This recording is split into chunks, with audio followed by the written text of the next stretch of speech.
I can't believe I almost hit start the webinar without hitting record. And I would be so angry at myself. I'd be begging Harry to be like, later on this weekend, let's like redo this again. So that way the replays could be up.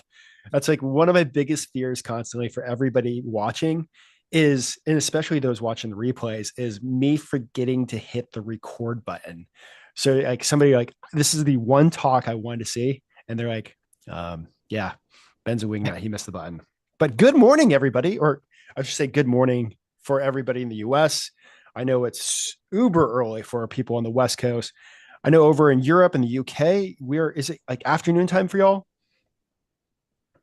Good morning from Canada. Awesome. So, like, here's one of the things I'm super excited about with like having Harry share. AI is really changing the game, but like, here's one of the things that just like AI was cool. It was a fancy fad at first, but then you could really see like who is really just okay. ChatGPT wrote that. There was no human touch to that. Like that just looks bad, and you could just like see it now. Harry's going to share exactly what to do with AI while still keeping the human touch, and it's one of the, I think going to be one of the things that's going to separate a lot of recruiters from what they're doing now to being able to 5 and 10x themselves. So, real quick before we get going, I will go ahead and actually get give me real quick. Awesome. Oh yeah, perfect. Ernie, you are awesome. If you want to connect with other recruiters that are excited about growing in 2025, drop your LinkedIn profile in the chat and let's get going. Harry, all you, buddy. Awesome. I appreciate the intro, Ben, and great to see everyone. Really appreciate it. By the way, it looks a bit pink in the background. Apologies, I'm not actually in a nightclub or a bar. I'm in the office at the moment with the logo in the background, so that's why it looks a bit funny. But today, as Ben said, I'm very excited to speak with you about how you can use AI and automation for your recruitment BD campaigns, mainly on the BD side, obviously without losing the human touch. So I'm going to go ahead and share my screen. But just so you know, if you want to put any questions in at any point, just put it in the chat or put it in the Q&A. We'll do a little Q&A at the end. But if questions pop up, put them in the chat and I can address them there if it's the right time. If not, we'll wait to the end. But I'll go ahead and share my screen. So just let me know if you can see this. Let me see if I can get zoom up. Cool. I mean, I can't actually see the questions, I don't think, the Q&A. So I'm gonna hopefully, oh no, I can. I've got it up here. We can see. Perfect. Cool. Glad everyone can see it. So I can get started. Awesome. Looks good. So obviously, how we can use AI and automation to sign more clients, right? So it's going to be mainly around business development, but we can also throw some slight bits around candidate sourcing in there as well, but without losing the human touch, right? So what are the opportunities and also the threats of AI in 2025? It's going to be one of the biggest trends in 2025 is how to actually use AI. So I've spent the last sort of couple of years, 2 years developing this skill. So I want to share with you today what I've learned. Now, what I want to get started with is exactly what Ben said. When a lot of people think about AI, you might be thinking about something like this, right? You might be thinking about a message that looks like this, super generic, super broad, and you can tell it's written by AI. This is honestly still how 90% of the market sees AI and how 90% of the market use AI. They just put something into ChatGPT with a small prompt and they get out something like this and they start to use that for their business development campaigns. That absolutely does not work. And that's why I wanted to make this around how to use AI still with the human touch versus just how to use AI in general. Because anyone could do this. The truth is, the actual use to AI, right, is the barrier to entry is so low. Anyone can go onto ChatGPT, put in some prompts, put in some functions, and get an output like this. But what we want to do is be separated from the market and actually use it successfully to win new business. So I thought I'd start by what AI usually looks like now from most people using it. And like Ben said, you can absolutely tell if something like this has been written by AI, right? It's just so generic. It comes across with the specific like AI botty type tone. And we want to avoid that. So I'm going to show you in this video multiple ways how we can do this. And I'm actually going to be giving you as well in the chat some clay tables. If you have clay, I would recommend you use that and give you some like frameworks for clay tables that you can literally start using today. Okay. So what you want to learn is basically that AI can be seen, you basically need to reframe how you see AI. Okay. So you should be using it to replace the same process that you have, just removing your manual effort from the process. So instead of getting AI to fully replace everything you're doing, you just need to empower, right? Empower yourself with AI. So the most successful use cases of AI that I've had and my clients have been from just redoing their manual processes just with extra AI in there and automation, right? So what I mean by this is usually we look at a three-step process, which would be mapping out your current most successful BD processes that are manual. Maybe it's reaching out to like lookalike companies, companies that are very similar to each other in a very specific niche market, and you have a message that you can write to them. Maybe it's companies that are hiring. You go on LinkedIn, find the company that's hiring, find the hiring manager or even the CEO, founder, whatever it might be, and drop them a message. You could also be doing a term that's sort of coined as ambulance chasing. Say someone's left the company, then you can keep your eyes on that. You need to obviously be active in the market, in the network to understand who's moving around companies and use that as intent data to then go and do the outreach. But the reality is AI and automation can replace a lot of this. So we don't just want to fully rely on AI, we want to use it to empower us, right? So fundamentally, you must look at it like AI as an employee. It is a funny way of looking at it, but it's how I personally look at AI when I use it for my campaigns. Right? I don't just completely rely on it. I understand that it needs to be trained and taught how to perform at the highest standard. And it's funny because you actually can train AI. You can do something in ChatGPT, which is creating custom GPTs. And some of you may have even played around with this before. And you can actually train it with your information. So you can create your own GPT, put in your own information to it, and it will learn that. So then you ask it questions and it will respond in a way that maybe you would speak or based off your company's information, right? But the main benefit of using AI, right, is obviously that employees take days off and they have sick pay and these things, which of course is normal, but AI doesn't do that and it has no marginal cost of replication, meaning it creates leverage in your business. So you're going to be able to achieve a lot more with a lot less because it has no marginal cost of replication. If you want to scale your BD processes, usually you have to hire more people, hire more BDRs. With AI, there's no marginal cost of replication. You can continue to use it more effectively and use it at higher volume without a significantly increased cost. Obviously, there's costs to things like databases and Clay. The AI itself has a very low marginal cost of replication, meaning that it creates leverage, right? So I actually want to go into a proper campaign now, not just talk about all the theory of it. I want to give you a proper campaign that you can actually run using AI and automation. So this would be using Clay. If you've heard of Clay, just put like a yes or a thumbs up in the chat because I want to know how many people are familiar with this. If you're not, then I'll be very surprised. Yeah, I can see already loads of people saying yes. Cool. No, I'm not surprised. That makes sense. So that's really good to know that everyone already basically is using Clay because I have some Clay tables. You can see I've got links here that I can share in the chat and you can actually use these tables live and you can use them as soon as this call ends to actually start building campaigns. There's three main campaigns that we're going to go over using Clay. It's going to be companies that are hiring. It's going to be lookalike audiences and it's going to be companies who have had someone leave so we can basically offer a replacement if we have a candidate who would be a good replacement. So just to give you an idea of how this works with this particular campaign, a lot of recruiters or BDRs will spend a lot of their time scraping job boards manually.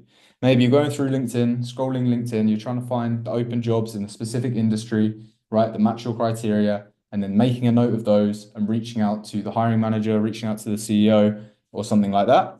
We don't want to be doing that. We want to be doing this automated, right, with something like Clay. And the way that you do it, I can actually share my screen and go into this live right now, is by going into Clay. Let's just open this up here, go open up my account, right? And you want to create a table, and it's going to be called a find jobs table. So let me just make this a bit larger. And what this effectively will do, will cut out all the manual process of you actually finding jobs, okay?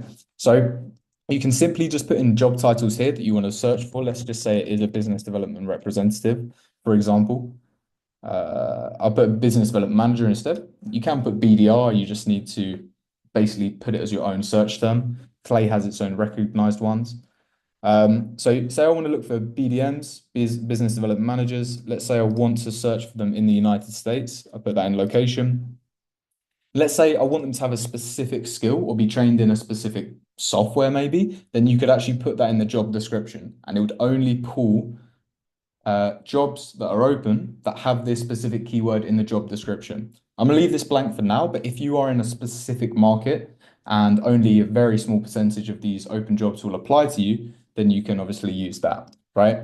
So let's find this. We're looking for BDMs in the US, and we can very simply just press preview jobs, and it's going to find absolutely thousands of these. So I think I'm in Clay workspace that is lower credit, so I've quite a few of these workspaces. But what it will do is it will just basically compile you a list of loads of companies, right? There's probably going to be thousands in the larger table, all hiring for a business development manager, tells you where they're hiring, when the job was posted, and you have a link to the actual job URL as well. So you can see the actual job that was posted. Okay. So that's basically how you can find companies that are hiring very, very quickly, just using a very easy Clay search. What you do from there is you want to import this into a new table. Okay. And don't worry, we'll have this recorded. So if you want to go back over this and actually run this campaign yourself, you can do so. And actually in the notes, I'm going to drop the link here as well for this table. So you can do this yourself. Skip ahead. Uh, sorry, Tamara. I've just seen you said please don't post the links here. I just have, so I apologize for that. I won't post the next one. But yeah, thanks, Ben. So basically that table that I just put in there, that link, that will Oh, basically he said, automate a lot of the process for you. Harry, Sorry, jump in Ben. real quick. Harry, jump in real quick. He said, please post the links. Not please don't. So yeah, Oh, please. sorry. It said I thought it said please don't. My apologies. Okay, cool. We're all good. It was me just skimming over a bit too quickly. My apologies. Cool. You the most basic search. So you find all these companies that are hiring for a business development manager. Great. You've got their company name, you've got their domain, all of this stuff. However, obviously, as you'll see, a lot of these will be recruitment agencies. We do not want to reach out to those. So we need to start cleaning this list. And also you can clean by when the job was posted. So we probably don't want to reach out to jobs that have been open since 26th of July, unless maybe you do. We could also do really old jobs, right? If they're still open and there's clearly a need there. But for the most part, we'd probably want to do jobs that have been posted in the last 90 days and remove all of these staffing and recruiting companies. So I also have a link to share with you, which is actually our internal hiring SOP. So this is what we actually use for our company. It's a step-by-step instruction of how to do this whole thing by yourself if you want to know exactly how it works. But one of the most important steps right at the beginning is removing all of the staffing and recruiting companies. So the way this is typically done is by adding an enrichment within Clay. So an enrichment will just give us more information within Clay about a specific company or a person or something like that. So let's just add this enrichment and we'll see that the enrichments cost money, or cost credits, I should say. So if I want to enrich the company, then you see it's going to cost us 1 credit per row. And what this will give us is the company size, the industry, right? So then we can exclude companies outside of our sort of bracket, and we can exclude companies that are recruitment agencies, right? So that's effectively the next step that you'd want to do. You'd want to add an enrichment, figure out how big these companies are, what industry they're in, and also get the URL of the company. So I'm just going to save this and run these for the first 10 rows, so you can see what it's like. And there's also a bit of a hack as well if you really want to save Clay credits and minimize your consumption as much as possible, then things like filters are free, right? So that used 1 credit for every row. However, if I wanted to completely minimize my credit consumption on Clay, then what I would do is I'd actually start to remove keywords in company names, right? So if I went to filter on this column, then I could put does not contain any of, and then I could put loads of recruitment or staffing keywords.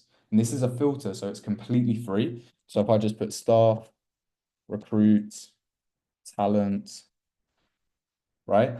Then you can see I've removed 7 companies already, 7% of the list, just with 3 keywords. And that hasn't cost any credits. So that's usually what I do at the start, and that's what this SOP will teach you to do.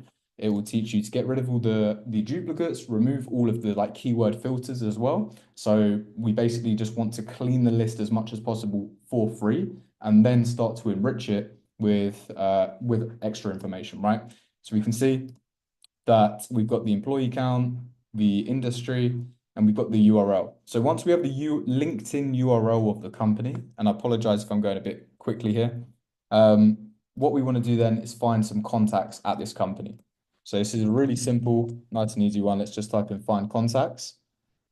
Boom, it's one credit here. It's this one. This icon is actually using LinkedIn, so it pulls data directly from LinkedIn. We'll save the results in this table. Okay, so we all have it in one place. You can also save the results in another table, and that won't cost you a clay credit, but I'm just going to show everything in one for the sake of this video today.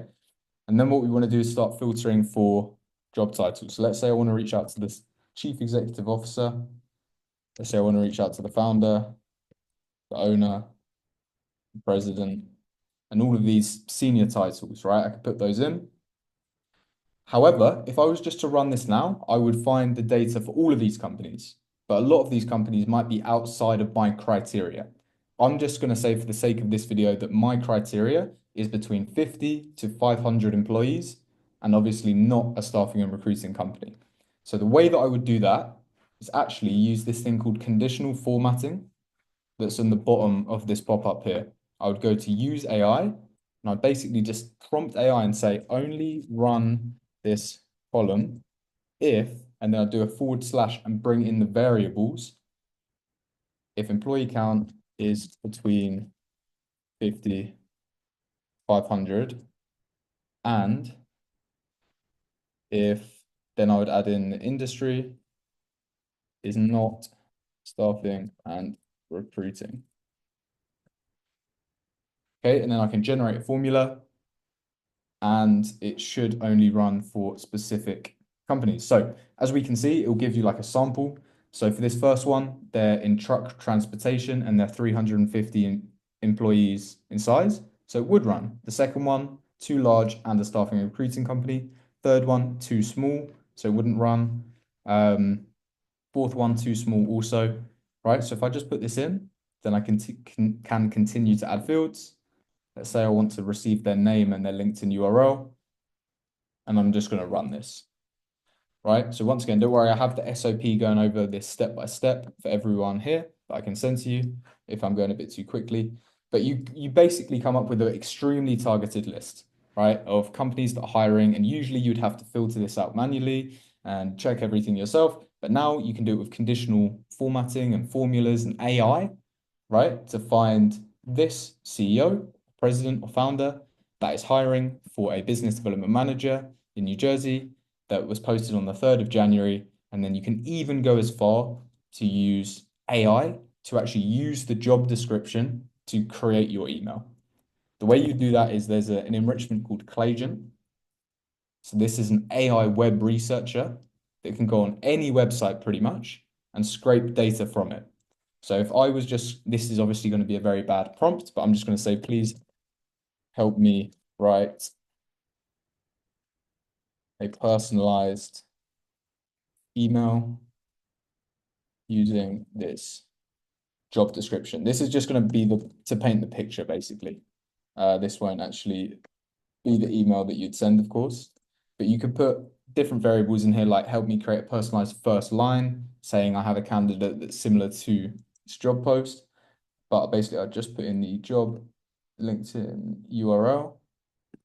Please help me write a personalized first line. Cool.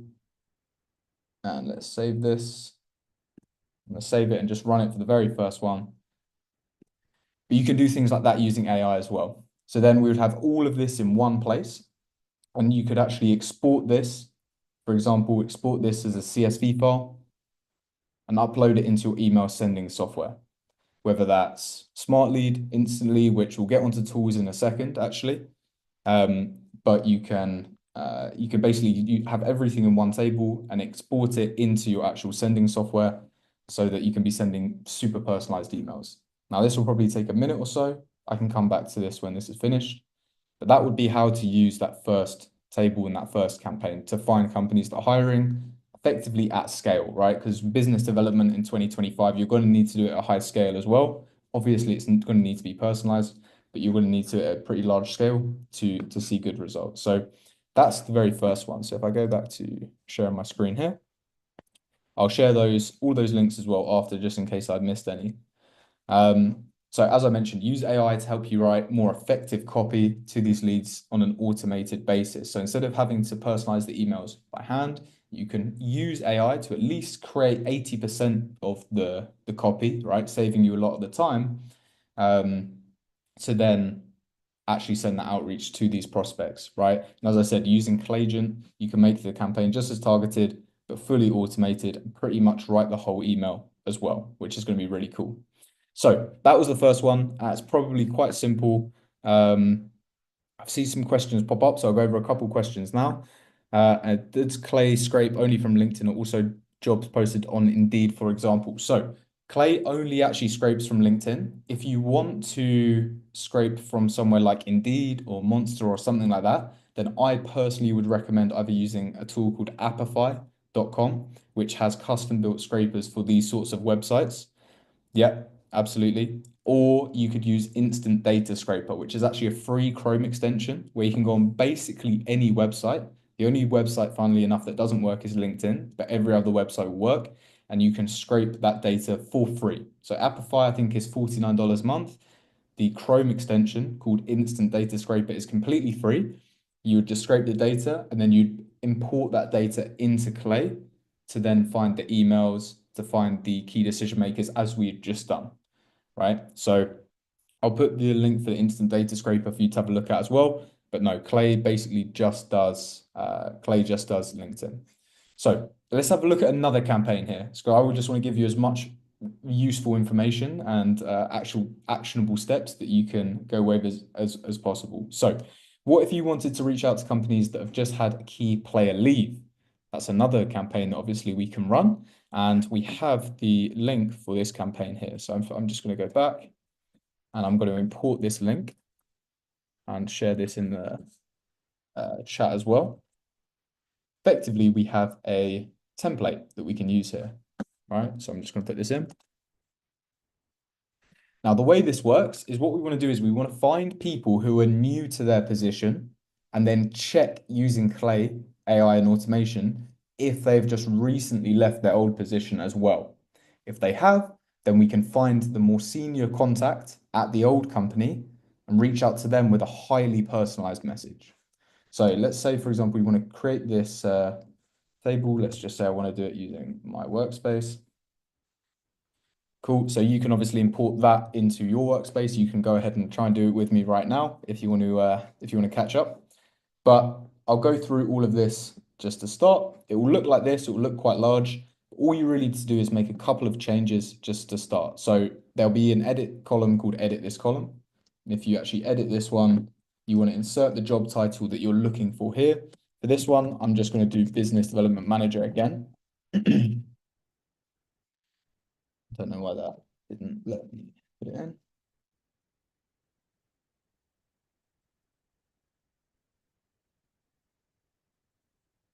Okay, it doesn't want to, for some reason, I can't type quick enough. So I'm just gonna have to leave it as business development for now. I'm gonna save this and don't run. And then find contacts. Just gonna leave this as it is as well. Cool. So you can pretty much leave that table as it is. All you want to do is just put in the job title you're looking for in the one that's called edit this column. Then what we want to do is we want to go to here, this really small plus where it says import profiles. And we're going to pour in profiles, people that are new to their job. Okay, so if I press if I press plus here, then let's say I want to find business development managers. I want to go to job titles who are new to their position. Business development manager. Let's just remove this. And how we find people who are new to their position is you go on experience. So let's say they have to have a maximum of 3 months in their current role, right? That means they've only been at that company for 3 months maximum. What we'll then do is enrich their profile to check what company they were at last and when they left. And if it was recently, then we can reach out to maybe it's the head of sales, VP of sales, CRO, okay, in this example. But you just tailor it to your own example. So I'm going to put that in. I'm also going to put United States again. Perfect. And because this is a pre-built template for you, I would advise putting a limit, quite a small limit of maybe 10 to 50 to start, because this will probably just run for you. If you import a list of 1,000, I don't want you to be in a position where you're burning all of your Clay credits straight away. So I'll just put a limit, for example, of 10 here, and I'm going to preview this. And we found some people who are new business development managers. So what I'm going to then do is import it into this current table, and the automation should take care of it. So this is a template that's already been pre-built. So what it will then start doing is enriching this person. I need to do this in another workspace by the looks of it. So it will enrich this person, find what their old job was and when they left. It will then give us a tick if they've left within the last 3 months. So we can see this person left their last position in September, so it hasn't ticked because it's outside of the span of 3 months. This person has left in October, November, November, right? What it's then done is it's gone to basically match the keywords. So we want to reach out to people who were business development managers before, and now they're also business development managers. Okay, this should hopefully make sense. Hopefully, I'm not going over it too quickly.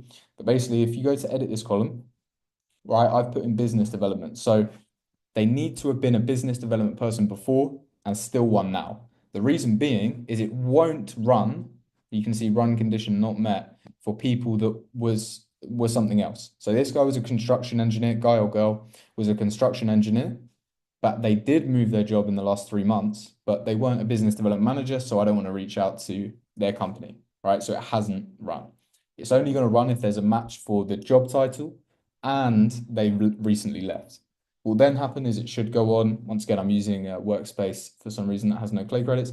So I'll then go on to find the senior contact, like the CEO or something like that, and I can reach out to them and use this table and say, look, hey, so and so, I noticed that Caitlin, your old business development manager, recently left in October.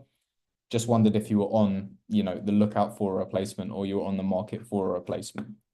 Um, so that's basically how you can make it much more targeted using this sort of intent data, because this is real data that's been pulled off LinkedIn. So you can make it really, really targeted. So that's another way that you can basically use Clay and use that Clay table that I've shared with you in the description. And then I also have a document going over that as well in a bit more detail. But this one is really, really targeted. It's worked really well for us because it's just usually what people would say manually, right? It's very, very similar to what you'd say manually. It's using people's exact names if you want in the email, using the exact position they were at, exactly when they left, and what company they've gone to now, right? So you can make it really, really hyper targeted, which I think works really, really nicely. So definitely try that campaign out. Once again, the link should be in there that you can play around with it. Just try not to burn all those Clay credits like I have myself. So press play back on here. So that's the next one. And another campaign, I mentioned there's three. This is the third and final one that I'm just going to go over on Clay, is going to reach out to companies that are similar to your best clients. So typically, with most businesses, even in other B2B industries, you want to be working with companies, obviously, you have good case studies for, and you perform well in that market. So instead of obviously, once again, doing the low leverage activity to find companies that are similar or network, or things like that, all of those things, of course, have a time and a place. If you want to build a big list of companies that are really similar to each other quickly, then I would recommend to use Clay to do this, right? So once again, I have another Clay table that I can share. This is actually using a tool called ocean.io. So the way that this works is you just simply put a domain into ocean.io within Clay, and it will find a list of very, very similar companies.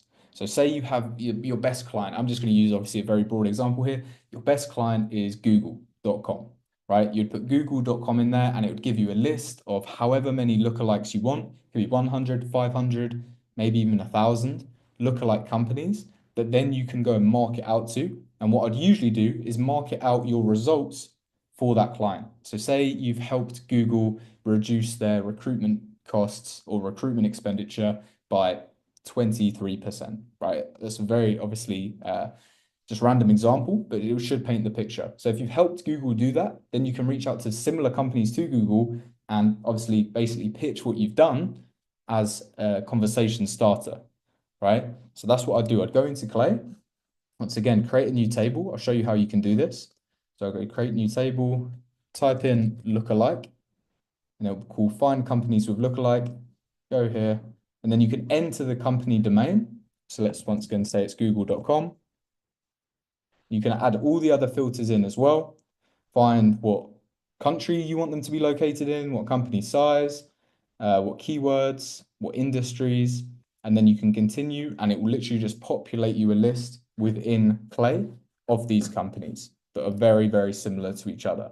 And that can be a really powerful tool. All you need to do after that is find the key decision maker or the right contact for you at that company. And I think the table I actually have has automated that part of it for you.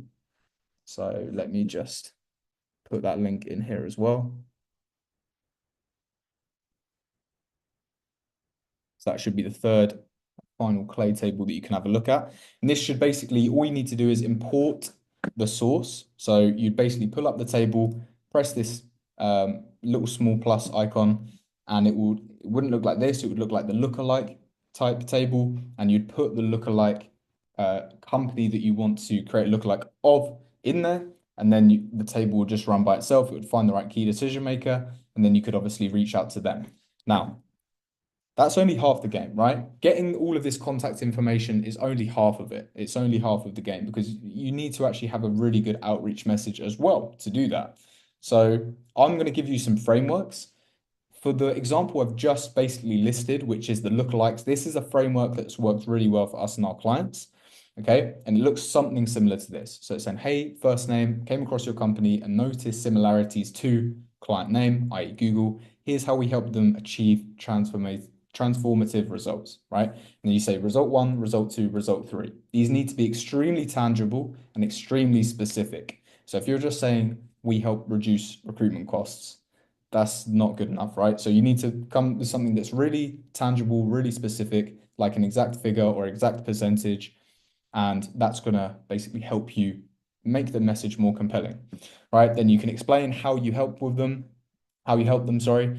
And then the final call to action would be, I believe we could drive similar results for you and your team by applying these proven strategies. Would this be worth a conversation? So I like to have my like call to action very soft because it's just starting a conversation. As I'll go on to one of the latest slides in this presentation, AI is not here to replace the whole sales process.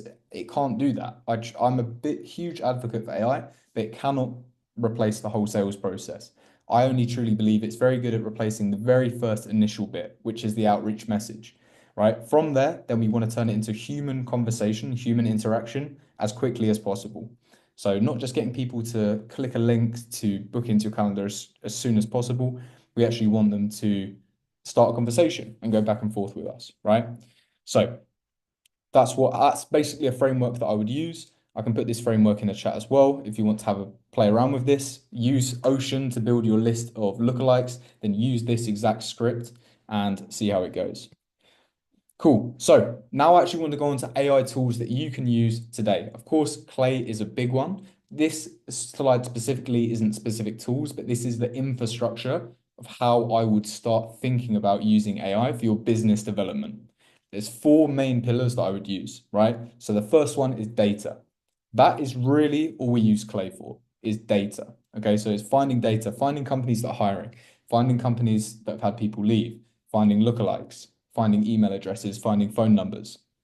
Data, AI can basically speed up the data acquisition process significantly. So that's what we use AI for a lot in our company. Then, of course, number two is outreach. So whether it's on LinkedIn, email, cold calling, socials, if you even use that, you can use automation tools to replicate that process at scale as well. You also want systems and handling. So systems and handling is sort of like responses and management of leads. I would definitely use a CRM to do this. I think it's very difficult to manage this without a CRM and some form of communication. So it could be Slack, right? I think having something like that is really important. I've put Zapier there because I'll explain to you how it works in a minute, but you could have every time someone responds to your email or responds to a LinkedIn message through your automation, you can be automatically notified in a different channel. You could even have a text go to your phone. I set that up for a client where they had a text go to their phone as soon as someone replied to their email campaign, so they could call them up straight away, right? And that's more on the system side. And then you have automation talking to all of it. So automation, once again, I'm going to go on to the exact tools in a second. Could be Zapier, Make, these sorts of things. And it's making sure that the whole system is running as one. There's no, you don't need to do anything too manually. The whole system can talk to each other, right? So with regards to data, there's only one tool that I would recommend you go all in 2025. And I've not stopped talking about it today, so you can probably guess what it is. And it's Clay. The reason being, Clay is an accumulation of all of the old databases, right? And I say old, they're not really old, they still exist, and people still use them, but they're old in comparison to what you can achieve with Clay. Like, for example, Apollo, huge database. I still use it. I'm sure many people in this meeting, this webinar will probably use it as well. That is used by Clay. So you can connect your Apollo API key to Clay. So you can just use your credits directly from Clay, but your Apollo credits instead of the Clay credits, right? It's the same with a tool called Find Email. It's the same with a tool called Lead Magic. All of these different databases you can plug into Clay or just use them on Clay itself. And this is going to help you find real intent data. So I personally think there's a lot of tools out there on the market that say they can do intent data. Companies like, I don't know who's this is, I don't want to call out people directly, but companies like, for example, 6sense saying that you can look at direct intent data based off what people are Google searching.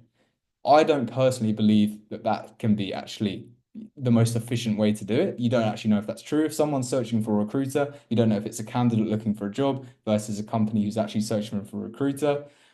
Whereas if you build your own intent data, you know you own the data. You can actually see what's going on. You can see the company that's hiring. You can see the person that's left. You can see the company that's a lookalike, right? You're more in control of the data. So that's why I recommend Clay as building first party intent data, so your own intent data, versus relying on someone telling you that someone's Googling something from a certain IP address that you should reach out to. I think you should build your own data and use that in your own outreach, right? So Clay is the one source you want to be focusing on to get ahead of your competition because it's an accumulation of everything and it's just growing at such a rapid rate that I don't see it slowing down at all. Yeah, don't worry, I'll share the SOP links and everything as well for you to have a look at. Now, AI tools you can use today for your outreach. On LinkedIn, there's quite a lot. There's, of course, a lot more than what I've listed here, but the main ones that I actually recommend would be Zocto. The reason being is that creates a custom proxy every time you log into LinkedIn. So it's very safe. It's on the expensive side, but it's a much safer tool. You can also use Dripify. You can also use HeyReach. HeyReach, I recommend if you're scaling LinkedIn, if you have multiple accounts, maybe 5, 10 plus, you can connect them all for a much basically more cost effective way, and you can manage them all in one inbox. Dripify, I think, is one of the oldest players in the game, so they're good at what they do. And then for email, I'd only use two of these tools. I would only use these two, SmartLead or Instantly. I personally don't think you should be wasting your time with anything else. And the truth is, as I've said at the bottom here, people spend 80% of their time trying to figure out what tool to use. It's completely the wrong thing to focus on because at the end of the day, this is just a distribution channel. It's the same with anything. Say you have a physical product, you can master the distribution channels, but if no one wants your product, what you're selling, you're not going to make any sales. It's the same with if your outreach message isn't very good and your lead list is completely unqualified and inaccurate. It doesn't matter how good your distribution channels are, nothing's going to happen. So I don't think people should be spending 80% of their time trying to figure out what tool they need to use because the truth is they all do pretty much the same thing. And I've used basically every single one and sent a lot of messages and a lot of emails from every single one. And the truth is they all do a very similar thing, right? So don't spend most of your time figuring out that. Figure out most of your time getting better data and better messaging. That's what I'd recommend. And then tools you can use for automations and system handling are things like Zapier. So Zapier is sort of the main one that people use for automation to get basically systems to talk to each other. So say we're running that email campaign, that was companies that are hiring for BDMs right now. That's great. Say we're running it in Smart Lead. Soon as we get a reply in Smart Lead, we want to get that response into Slack or on my phone or sent to me via email so I can get back to that lead as physically quickly as possible. Zapier will help me do that. Make.com will help me do that. N8n.io will help me do that. Zapier is the most user-friendly one. Make and N8n are a bit more technical and involve a little bit more code. It obviously allows you to play around with it a little bit more, but I still heavily rely on Zapier and I use Zapier mainly for my business. But it will just basically help you reduce the friction between getting a response and getting them on a call. Because the number one thing, if we're talking about business development now, the number one thing to get leads on a call is just how quickly you can get back to them once they've shown interest. I'm sure people have seen the statistics. It's the same with advertising. People have interest right at the point of when they take action, and then 15 minutes later, it's died down. So if you can create systems where you can get back to leads far quicker, you're going to have far more success than your competition. And if this is completely automated as well, you're just going to blow your competition out of the water, right? For a CRM, I use close.com. The reason I use this, as we'll go into in a second, is it has something called a predictive dialer, or basically like a power dialer. The predictive dialer will actually call multiple phone numbers at once, and then as soon as someone picks up, it will divert to them. If someone calls back, then it will have a system where it will leave a voicemail and you can call them back after as well. But it just means you can do tons more calling and tons more outreach per unit time, increasing your efficiency and increasing your output. And then Slack just to manage all of the communications in one place. So those are the tools that I recommend. Once again, I can share those with everyone after. So what are some real world use cases of this? I talked about the theory. I've talked about the tables. I know I've given you the tables, but I want to show you what it's actually capable of doing. So if you recognize this, this is Smart Lead. These are just screenshots of my Smart Lead campaigns to show you what these campaigns are actually possible of. So the first one, I was marketing out to companies that were hiring, and there was 31 positive replies or 31 leads within 14 days. So as you can imagine, reaching out to 5,000 people within 14 days, I had a lot of email accounts to help me do this. So I had a big infrastructure here. That obviously helped.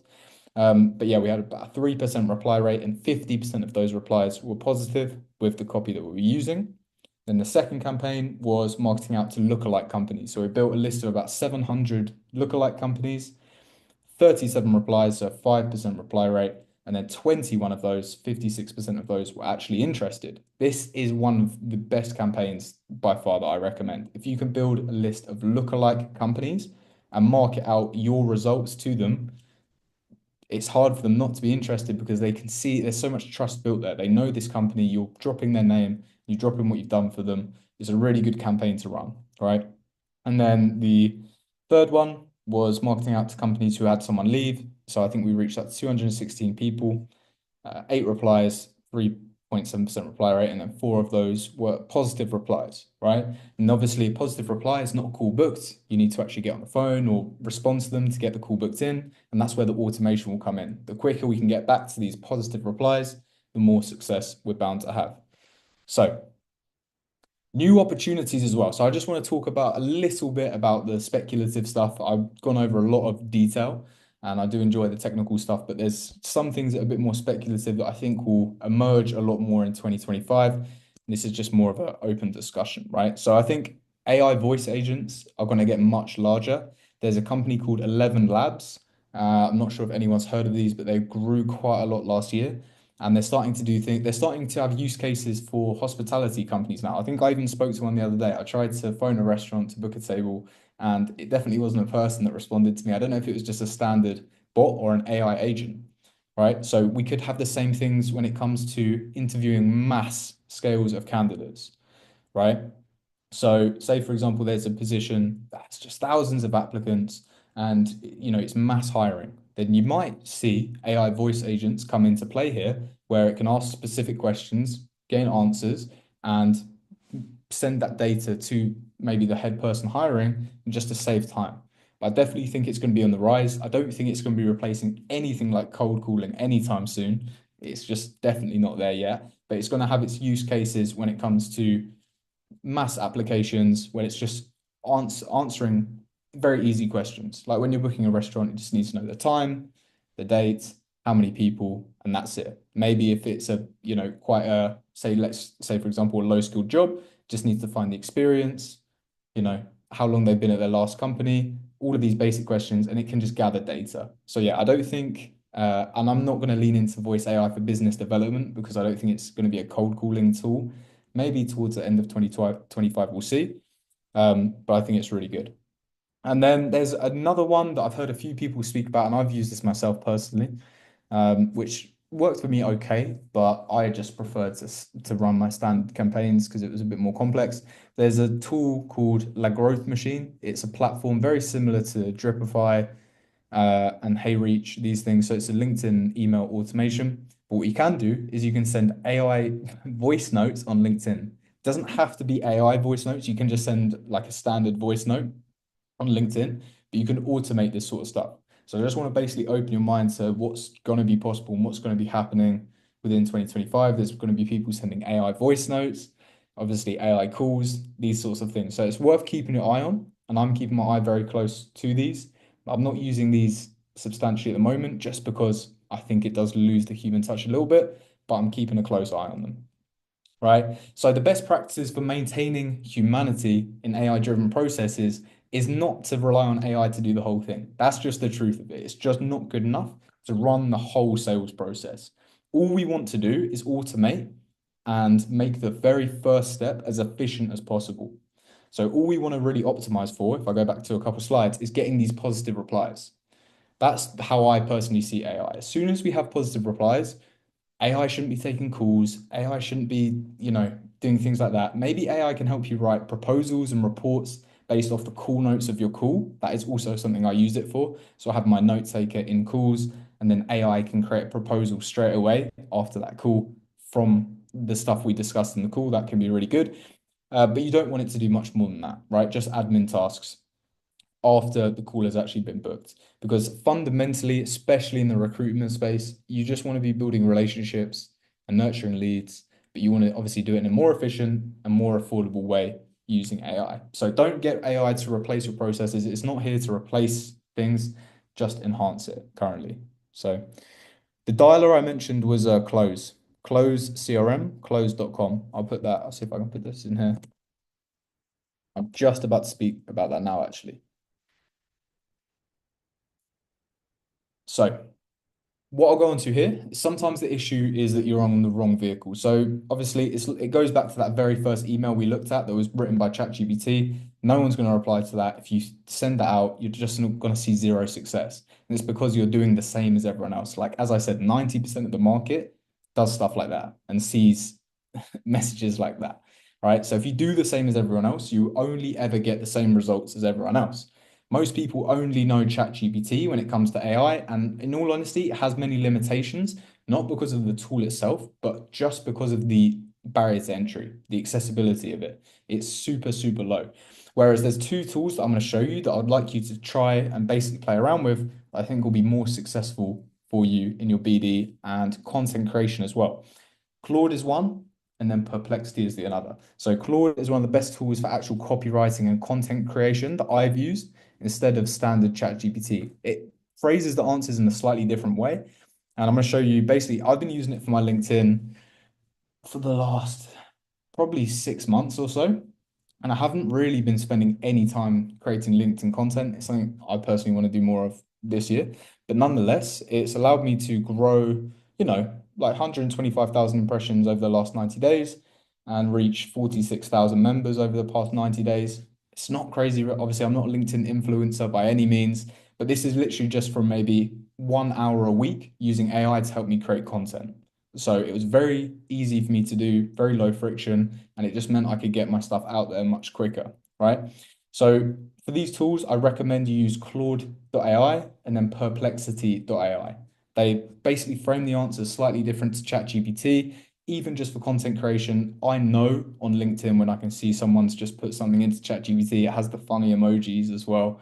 I'm sure other people are starting to recognize that. So if you use these tools, try and use it for your content creation. I actually have a separate video. I'm going to run over way too long if I keep talking. So I have a separate video that I can send people that trains you how to use these tools for actual specific LinkedIn content. which is like a 10-15 minute Loom video. So if people are interested in that, connect with me on LinkedIn and I'll send it over to you.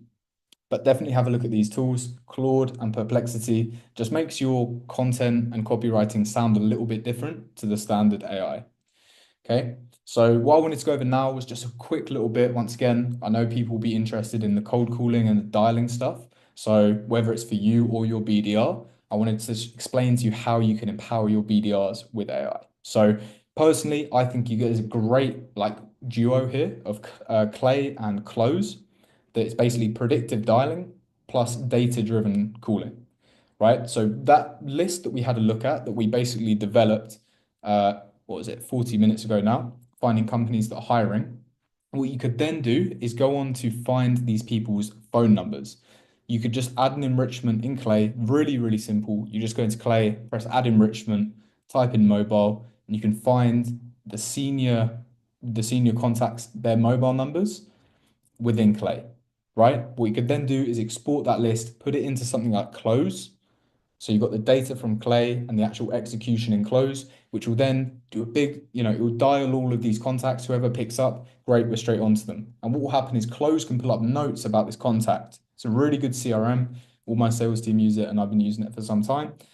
So say, for example, we know this person's hiring for a BDM. As soon as they pick up, we could have the notes pop up that are pulled directly from Clay. We know when the job was open. You could even have the job LinkedIn URL there, so you can press on it, see how many people have applied, see what they're looking for in the exact job description, and it will make the whole BDR cold calling process much more efficient. Instead of just churning through numbers, on like a sheet or something, it's a very inefficient way to do it. So I'd recommend using Clay, or at least looking into Clay and Close directly to add in predictive dialing to make more calls per every unit of time to be more efficient. And then when those calls pick up, you actually have notes in front of you of what you can say. So I definitely recommend that.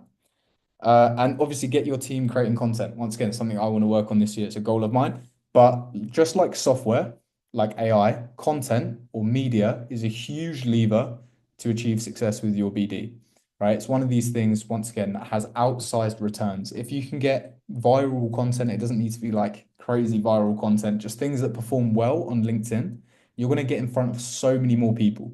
Once again, it's one of these things where content goes from one to many. Luckily, I'm not sure how many people are in here, but I'm very thankful to be able to speak to a lot of you at once versus speak to one of you at a time, right? So it's just something to consider that content, I think, is going to be a big part to play.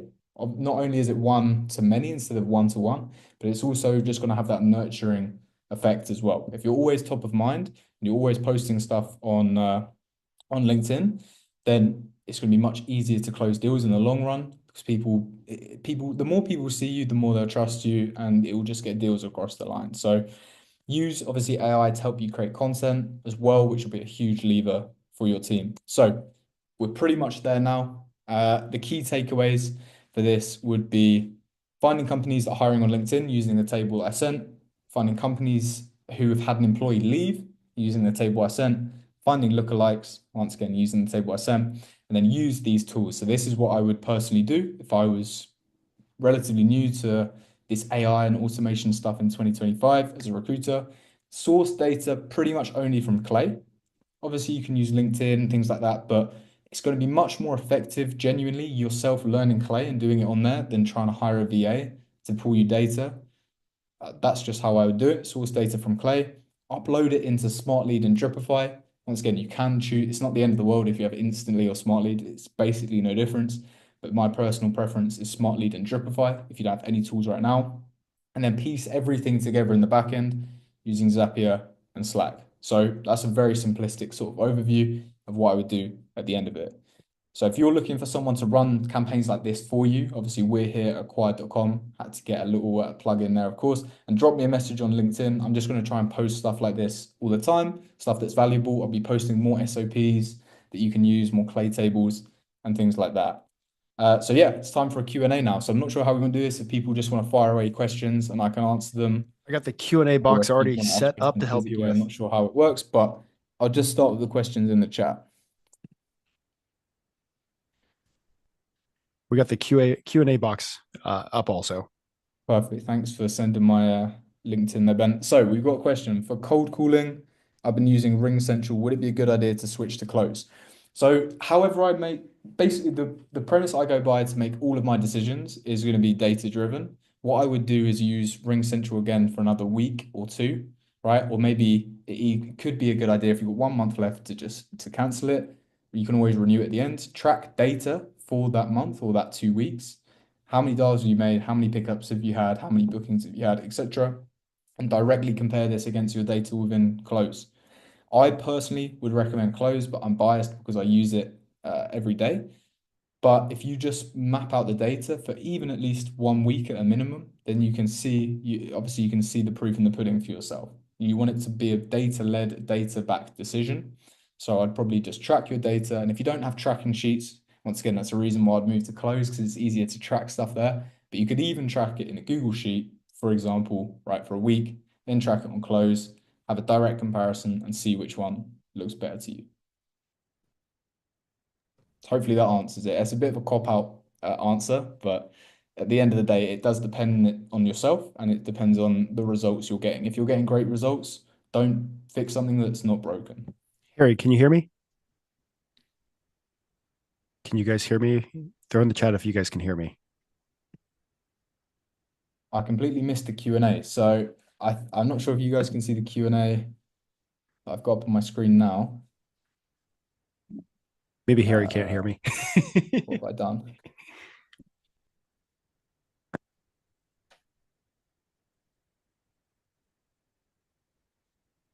See if I can stop sharing.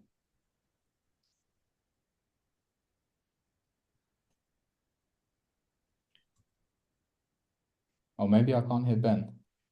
Hello, hello, hello. Hey, Harry. Oh, I can hear you now. I can hear you now. Okay, cool. I'll help you with the questions. Yeah, okay, cool. That sounds good. All right, cool. I'm going to be jumping into the Q&A. So thank you everybody for chiming in that you guys could hear me because actually my mic broke yesterday. So I couldn't even say goodbye on the last session. So real Oh quick, no. before we jump into the Q&A, drop an emoji on your thoughts about this session. It's Well, the moment of truth. it is the moment of No truth. thumbs down. All right. First question. Does the available jobs table work only for US based jobs or do you search or do you guys also have a search in Europe? Yeah, so you can search globally. So I probably skipped over it very quickly because I wanted to fit everything in. But basically, as you build that table from scratch, it will ask you a location where you want to search these jobs. I selected United States, but it honestly got pretty much every country there. So you can do it completely globally. You can do it in a specific location. Say randomly, for example, you want to look in Romania in Europe, then you can do that as well. So I just picked US because I knew there'd be a lot of jobs there. But if you do want to make it specific to one country, you can do that. And Sean just asked, I just signed up for Clay. Which plan would be most appropriate to get started? There's quite a few different plan options. Not sure which one contains the most necessary functions.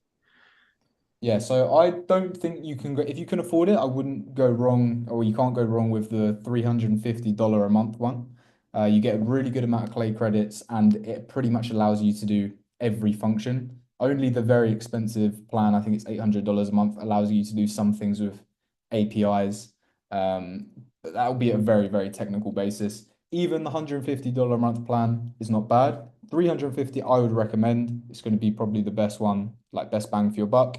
But it also depends on your budget as well, right? But even, if you start to get one sale from this, it will make it worth it. So I would recommend the middle plan. I feel like this is a softball question for you, Harry. Yeah. Are there Clay experts that you can hire to help you do this?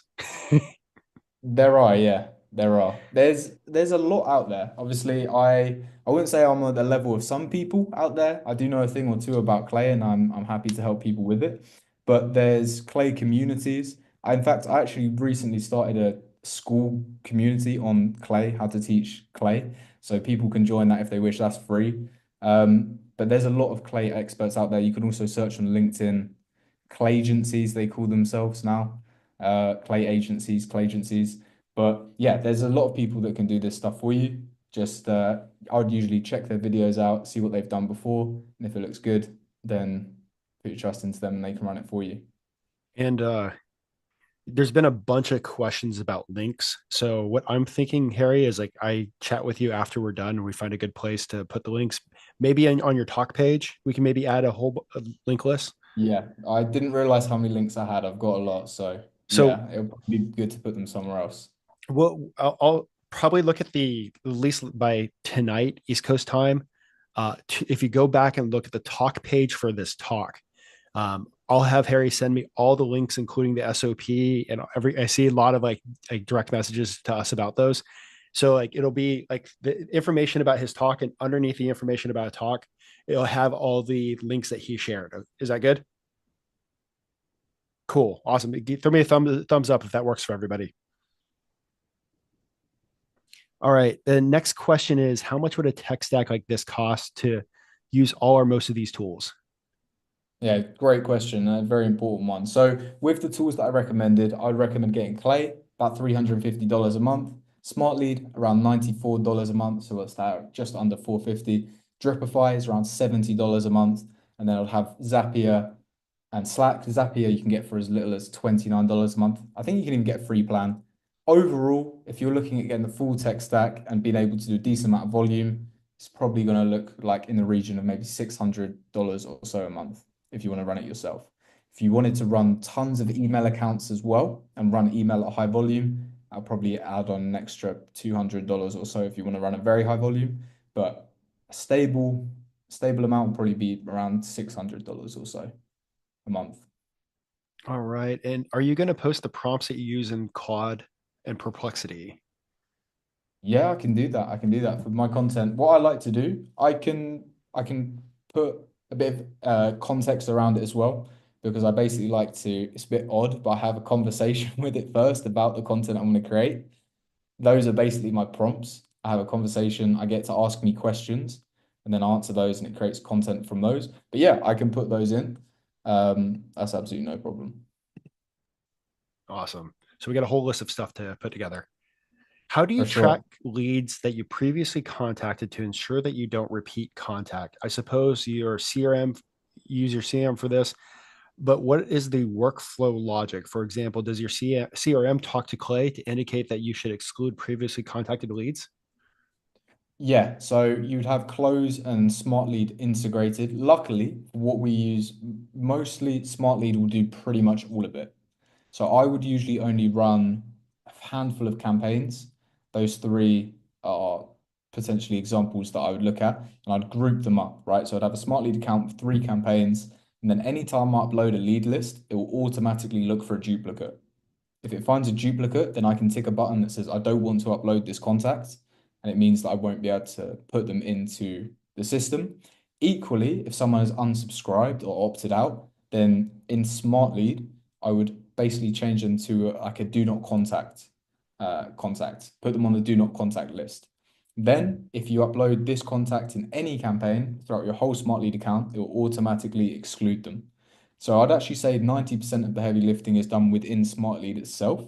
But then when you're moving data around and stuff, you want to have it in close. So you can have those two talk to each other, but most of the heavy lifting is actually done within Smart Lead itself. It can automatically deduplicate contacts and remove contacts that are in your do not contact list and stuff like that. It'd be great if I actually hit the unmute mic button. All right. Christina says, if you are using Sales Navigator currently, should we cancel this and replace it with Clay, or is Clay great in addition to Sales Nav? Clay is great in addition to Sales Nav. I would keep Sales Nav.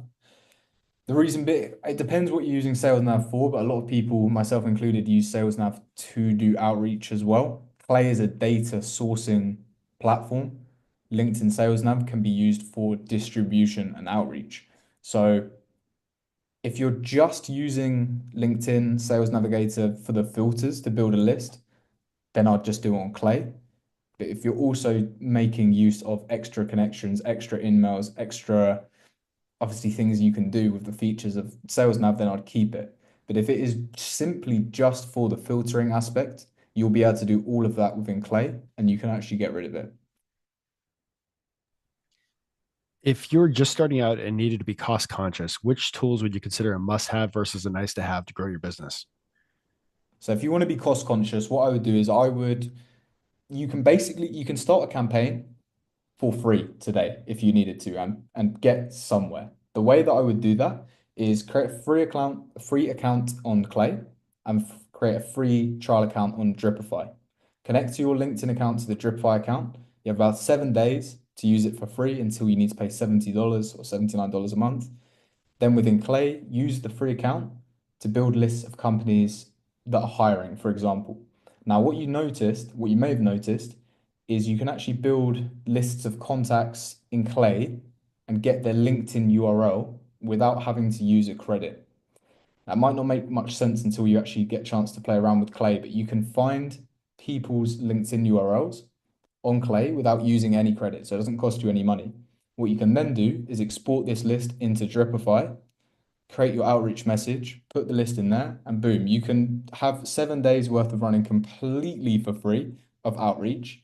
And obviously, if something comes from that, great, and you can reinvest it in. If not, then I would start with just Dripify and Clay on the lowest sort of tiers possible. I would only start with one channel, email or LinkedIn. I personally would recommend LinkedIn for recruiters. Master that. When you get very good at that, then you can afford to put extra expenditure into the other channels, but just get good at one channel first. And for most part, that's going to be LinkedIn. So that's what I'd recommend. This is another money one. How much do you invest in money in order to have all these tools to integrate them and work and flow as you showed? Is there a way to reduce costs? Clay already has its own costs. How can you do this without increasing costs? I run a small company. I like the question. There's a few layers to it, but I think I understand. For an exact figure, I won't share that, but I spend quite a lot on Clay to run it for a lot of different companies. So um, it is expensive for me. But if you're looking to basically make it as cost affordable for yourself as possible, which I'd imagine is the goal, then you can't do things like creating free accounts all the time because you'll get basically banned from Clay. So I wouldn't recommend doing anything like that. What I would do is just have either the free plan for as long as you can, or the lowest tier plan, and just try and maximize the use of that data. Like use the free plan, as I said, to get LinkedIn URLs that then you can put into LinkedIn automations, or do the actual manual outreach yourself. You've either got two levers to pull most of the time. You can spend time or you can spend money. If you don't have much money, then you need to spend more time. And that's how I would look at it. Clay is going to be able to save you a lot of time, but in return, you spend money. If you have a lot of time, you don't have much money, then spend the time to do the manual outreach, to do things manually, to find numbers manually, to do the outreach manually. So it depends on your budget. If you have budget to afford the cheapest plan, go with it for 2 to 3 months, stick with it and see what it produces you. If you don't have any of that, then obviously you just need to understand that you just need to put more time into it. And that should equally work as well. You should still get a return from your time. Tim says, I run a 360 desk and this process seems to be straightforward, but time is limited. Any suggestions on outsourcing to a VA that could accomplish this task? Great question. So what I would do there, personally, I've done something similar to this before. What you'd want to do is you want to look at communities, mainly Slack communities, like the actual Clay Slack community or the Smartly Slack community. The reason being, this actually has a lot of VAs and people from all over the world in these communities, and you can post jobs in there. So instead of posting a job on LinkedIn or Facebook or something, you're going to appeal to a different demographic. I would go to Slack communities, post jobs in there, and you'll find a lot of the type of like people you're after, a lot of VAs and things like that. So that's how I try and hire some of the talent that I find to that's able to use Smartly, to use Clay and things like that, that's cost effective. I would find these like small knit communities, mainly in Slack, the Slack community for Clay, the Slack community for Smart Lead. Post your open jobs in there, people you're looking for, and you'll get applicants for sure.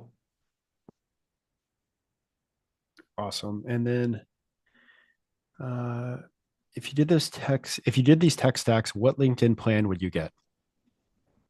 Personally, I always get LinkedIn Sales Navigator just because it allows me to send a lot of emails and I can do outreach from there.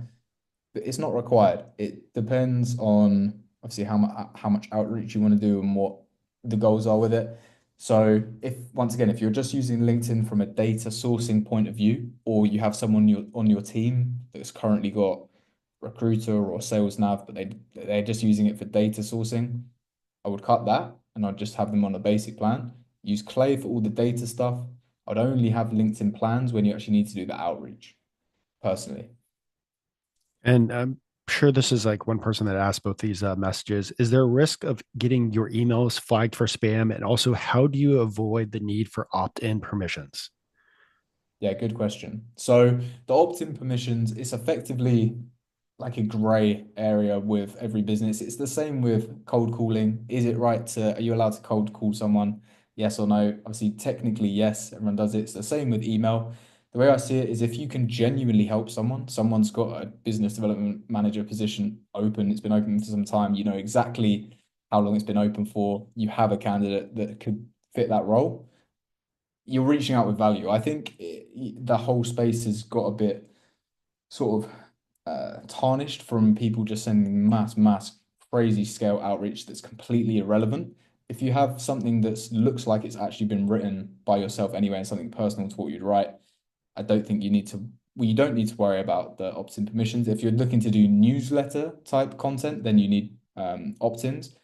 But for this, you can just email people with the emails you find from Clay. And then sorry, what was the second question? I've forgotten it. My apologies. Is it was how do you get avoid like getting hit by spam filters? Ah, yeah, that's it. I could probably go on for another hour about that. There's a lot of different things, but fundamentally, you just want to make your emails not too long, not send too many of them from one account. So not send more than, say, 40 or 50 a day consistently from one account, and make sure your DNS settings are configured correctly. Those are the three main things you can focus on. Once again, I could talk about this for probably a full hour, but those are the three main levers. Don't make your emails too long. Make sure you don't send too many, and check your DNS settings to make sure your emails can actually deliver properly. Somebody asked if you could give some more information about your services and maybe even the fees with it. Yeah, absolutely. So it's pretty much a bespoke, it's on a bespoke basis. So what I'd recommend, if you basically add me on LinkedIn, I'm always open to a chat. We can talk about it either through LinkedIn DMs or jump on a call if you're interested in learning more, and we can take it from there. So yeah, I think the best thing would be to learn more about your current situation, what you're looking for, how aggressively you want to scale, and things like that. So just hit me up on LinkedIn and we can have a casual chat about it, no problem. Somebody asked, do you have a clay community that you recommend? Clay community, I think the Slack community, if you have Slack, is really good. They've got a lot of members. It's quite active as well. There's also a Clay, I think it's called like Clay Creators Program. I'm technically part of it, but I think they've got a good community there. If you're really involved in or into Clay, you can join like a Clay Creators Program and get access to the other Clay creators as well. These are probably people who are experts in Clay. That could be good. If you are looking for just something small and easy that you can learn quite quickly. I've got a free school community as well that, once again, this will be one of the many links probably that you can join. I've got some videos on how to use Clay there as well. But Slack community is a good place to start. You mentioned not to waste time on other SaaS products. Is there a major difference between Mixmax and Smartlead? I have never heard of Mixmax personally. I don't know if I can do some very quick research here now. Considering I've never heard of it, I would opt for Smart Lead, and I maybe may have missed out the fact I haven't heard of it. It may be very good, but the truth is, the to be an email sending platform and be good at it, you need to invest quite a lot in making sure your IP addresses are good because that means you have good deliverability. That's why I usually stick with the big players because they have the biggest team of developers and they pump the most money into deliverability. So that's why things like Smartlead and Instantly are always my go-tos. Mixmax, this new one, I don't know if it's even new, but I haven't heard of it. Could be great, but personally, if you just stick with one of the fundamental ones, like Smartly or Instantly, you can't go wrong, really. Somebody said, I stink at content creation on LinkedIn. Claude is very intriguing to me to help with this and do better in 2025. Any further tips as a novice Claude user to develop content? Is it just going back and forth to the platform to tailor these messages, or specific highlights I should start with? Great question. Honestly, I would probably start with a bit of back and forth because you want to understand how it presents you its output also. I know it's a bit of it's not the best answer. I would start with back and forth, get an understanding for the platform. When you're actually asking for content to be created, you need to understand the fundamentals of the content you want to create as well. So I usually ask it, I say, look, everything I create needs to be concise. That's one thing. It needs to have a soft call to action. And I actually even say to it, don't make it sound too much like AI. I tell that to the AI and it somehow understands me. So just try and think of like three core fundamentals that you want in your content. For me, I want conciseness, soft call to action, so nothing too aggressive, and it not to sound like AI. So that's what I ask it. Figure out what your three like core principles are, put it into Claude, and it will create content around that for you. I think I can answer this next one. What kind of ROI have you seen from all these tools in terms of acquiring clients? I'm pretty sure that you hit six-figure months. Yeah. Are there any specific ones that have had the biggest impact in your business development? Probably Clay. Honestly, but Clay is probably the biggest one, to be honest with you. Clay is pretty incredible. So Clay can just automate so much. It can get so much data. The data is very high quality. Smart Lead also for me has been very, very good, which is the email sending software. Um, so I'd say, yeah, honestly, they're probably all of importance. They like it's an ecosystem that needs to go together. If I just had Clay and no Smart Lead, then it wouldn't work. I need all of them to work. But Clay is probably the thing that I've spent the most time on that's given me personally the most ROI. Awesome. Well, that is it. So, hey guys, I just want to say thank you so much. I want to almost say like day five, but we are in day four of the summit. It has been power packed. One thing I want you to do is either uh, send a message directly to a speaker on LinkedIn, to a speaker that's had an impact, or actually, you got a question. I see a hand up, but I'll answer that in a second. Or share it on LinkedIn. Share like some of the things that you've learned, and share some of the things that you're excited about, using to crush 2025. And real quick, I see Robin has a hand up. Give me 1 second.